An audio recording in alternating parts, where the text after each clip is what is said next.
কোরআনটা কিসের কিতাব? এটা এই কথাগুলো কার? আল্লাহর কথা। এনেছি দিয়েছেন কে?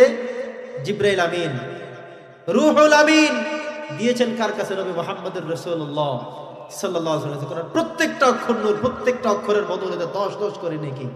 প্রত্যেকটা অক্ষরের বিনিময়ে, প্রত্যেকটা হরফের বিনিময়ে কত করে নেকি? 10 করে নেকি। আপনি বেহেশতে যেতে চান, কিন্তু আপনার ফ্যামিলির মধ্যে, আপনার ঘরে কখনো কোনোদিনও কোরআন তেলাওয়াত করাই হয় না। খুঁজতে একটা কোরআন শরীফ বের করে দিতেও পারবেন না, তাহলে আপনার ঘরটা কিসের ঘর হয়ে গেল? নবী করিম সাল্লাল্লাহু আলাইহি ওয়াসাল্লাম বলেছেন, যে ঘরের মধ্যে কোরআনের তেলাওয়াত হয় না, সেটা গরুর ঘরের মতো, সেটা উদম গৃহের মতো, যেখানে কোনো মানুষ থাকে না এমন গৃহের মতো, পশু পাখির গৃহের মতো। পড়েন না নাউজুবিল্লাহ। আমরা কি তেলাওয়াত করব ঘরে? প্রিয় সুধী মুসল্লিয়ানে কেরাম যারা রয়েছেন, আমরা কি কোরআন তেলাওয়াত করব? আপনি তেলাওয়াত করতে পারেন না, আমি মানলাম। আপনার স্ত্রীকে দিয়ে পড়ান, প্রত্যেকদিন সকালে উঠলেই যে আগে তেলাওয়াত করুন। ঘরটা বরকতময় করে দিবেন কে? আল্লাহ। যে ঘর থেকে কোরআনের তেলাওয়াত হবে, কোরআনের সাউন্ড বের হবে, সেই ঘরকে বরকত দিয়ে, রহমত দিয়ে উজালা করে দিবেন কে? আল্লাহ। আল্লাহ। প্রিয় সুধী, এজন্য ঘরে তেলাওয়াতের ব্যবস্থা করুন। আপনি পারেন না, স্ত্রী ব্যস্ত, সন্তানকে লাগাই দেন, তুমি কোরআন পড়ো। মক্তবে পড়ে প্রত্যেকদিন যাই, সকালে কোরআন পড়ো অথবা সন্ধ্যায় কোরআন পড়ো। একটা রুটিন করে দিবেন, সিলেবাস করে দিবেন যে প্রত্যেকদিন সকালবেলা আমার ঘরে তেলাওয়াতের আওয়াজ হবে। কিসের আওয়াজ? সবাই বলেন। প্রত্যেকদিন কোরআনের আওয়াজ হবে ঘর থেকে। ঘরটাকে আল্লাহ তাআলা জান্নাতের ঘর বানিয়ে দিবেন। বলি আল্লাহুম্মা আমিন। জোরে বলছি আল্লাহুম্মা আমিন। আমরা কি চাই যে আমি শুধু একা না, আমি আমার স্ত্রী সন্তান সবাইকে নিয়েই জান্নাতে যাব? চাই না আমরা সবাই? কে কে চান না? হাত তুলে দেখান তো। মাশাআল্লাহ, সবাই তো সচেতন। আল্লাহ কবুল করুক, বলি আমিন। তাহলে আমরা প্রত্যেক দিন নির্ধারিত সময়ে, হয় সকালে, না সন্ধ্যায়, না ঘুমানোর পূর্বে আমরা তেলাওয়াত করে তারপরে ঘুমাবো। পারবো ইনশাআল্লাহ? আচ্ছা, শুধুমাত্র তেলাওয়াত না, কিছু কিছু জায়গা থেকে মুখস্থ করান। আপনি নিজে মুখস্থ করেন, স্ত্রীকে মুখস্থ করান, সন্তানদেরকে মুখস্থ করান। কিছু সূরা লাগে না? আচ্ছা, আলহামদুলিল্লাহ সূরা আমরা কি মুখস্থ করছি না? সবাই করেছি, আমরা পারি সবাই। সূরা নাস, ফালাক, ইখলাস, এভাবে করে করে সূরাতুল ফিল পর্যন্ত পারি তো আমরা সবাই। আমরা আয়াতুল কুরসি পারি, সূরা হাশরের শেষ 3 আয়াত পারি। যদি এতগুলো পেরে থাকেন, ইয়াসিন সূরা থেকে মুখস্থ করেন, সূরাতুর রহমান থেকে মুখস্থ করেন, সূরা দোহা থেকে শেষের ছোট ছোট সূরাগুলো মুখস্থ করেন, তাহলে আপনার কলবকে, আপনার অন্তরকে আল্লাহ তাআলা বরকতময় করে দিবেন। সুবহানাল্লাহ।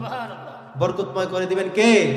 আপনি কোরআনের নূর আপনার ভিতরে কলবের মধ্যে প্রবেশ করান, কোরআনের তেলাওয়াত আপনি ভিতরে ঢোকান, কোরআনের তেলাওয়াত আপনি করেন, দেখবেন আল্লাহ তাআলা আপনাকে বরকতময় করে দিবেন, হৃদয়টাকে উজালা করে দিবেন, কোরআনের খাদিম হিসেবে আপনাকে কবুল করে নেবেন। প্রিয় সুধী, তাহলে আমরা বেশি বেশি কোরআন মাজিদের তেলাওয়াত করব। আমি একটি ইতিহাস এখানে বলছি। আব্দুল কাদের মহিউদ্দিন জিলানী নাম শুনেছেন? সবাই শুনেছেন? উনি জন্মগ্রহণ করার পরে মায়ের পেট থেকে তিনি 18 পারার হাফেজ হয়ে এসেছেন। কত পারা? 18 পারার হাফেজ তার মায়ের গর্ভ থেকে তিনি নিয়ে এসেছেন। যখন কথা বলতে পারেন, তিনি কি যেন বলেন, গুনগুনিয়ে কি যেন বলেন। যখন তাকে হাফেজের কাছে দেওয়া হলো, একজন আলেমের কাছে দেওয়া হলো, কি বলে একটু লক্ষ্য করেন। দেখা গেল সে কোরআন মাজিদের শুরু থেকে একাধারে 18টি পারা পর্যন্ত সে মুখস্থ বলে দিয়েছে। সুবহানাল্লাহ। অবাক হয়ে গেলেন, কি করে সম্ভব? এই শিশু সন্তান, নাবালেগ সন্তান, অবুঝ সন্তান, এখনো ঠিক মতো কথা বলতে পারে না, 18 পারা কোরআনুল কারীম মুখস্থ তার সিনার মধ্যে, জেহেনের মধ্যে, এটা কি করে সম্ভব? খবর নিয়ে জানা গেল তার মা ছিলেন কোরআনুল কারীমের 18 পারা মুখস্থ হাফেজা।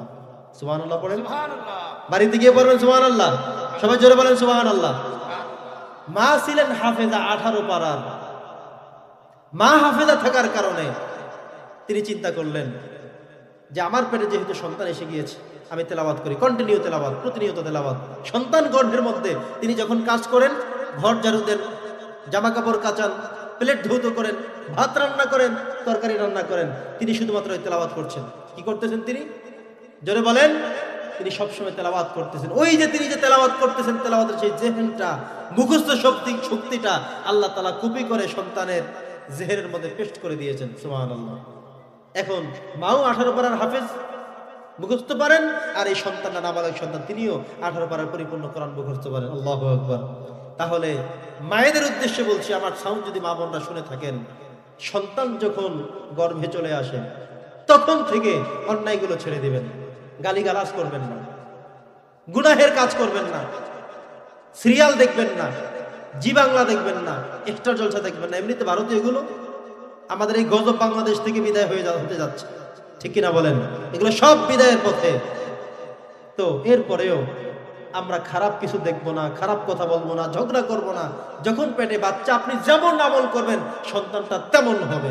সুবহানাল্লাহ। আল্লাহ রাসূল বলেছেন, সন্তান যখন গর্ভে চলে আসে তখন থেকে প্রত্যেক মায়েদের সতর্ক থাকা উচিত। প্রত্যেক মায়েদের সতর্ক থাকা উচিত। আপনি যত সতর্ক হবেন আপনার সন্তান তত ভালো হবে।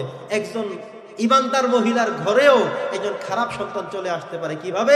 উনি ওই সন্তান যখন পেটে এসেছিল হয়তো দুশ্চিন্তা করেছিলেন, হয়তো কোনো গুনাহের কাজ করেছিলেন, হয়তো কারোর সাথে ঝগড়া করেছিলেন, হয়তো খারাপ কোনো টেন্ডেন্সি তিনি লালন করেছিলেন। এই কারণে সন্তানের ভিতরে সেটা কপি পেস্ট হয়ে গেছে। আবার এমন অনেক বেআমল কিছু মায়ের এমন রয়েছেন, তিনি নিজে খারাপ মানুষ, ঠিকমতো নামাজ পড়তে পারেন না, পর্দা করতে পারেন না ঠিক, কিন্তু তিনি চিন্তা করতেছেন, লালন করতেছেন এইটা যে আল্লাহ তুমি আমাকে একটি সন্তান দিবে, নেককার সন্তান দিও, ভালো সন্তান দিও, আমার ছেলের যেন আলেম হয়, আমার ছেলের যেন হাফেজ হয়, আমার ছেলের যেন এই হাফিজি মাদ্রাসার পোলাপানের মতো হয়। এমন যদি চিন্তা টেন্ডেন্সি তিনি করতে থাকেন তাহলে আল্লাহ তাআলা তার এই চিন্তার কারণে তার সন্তানটাকে ভালো করেই জন্ম দিতে পারেন। সুবহানাল্লাহ।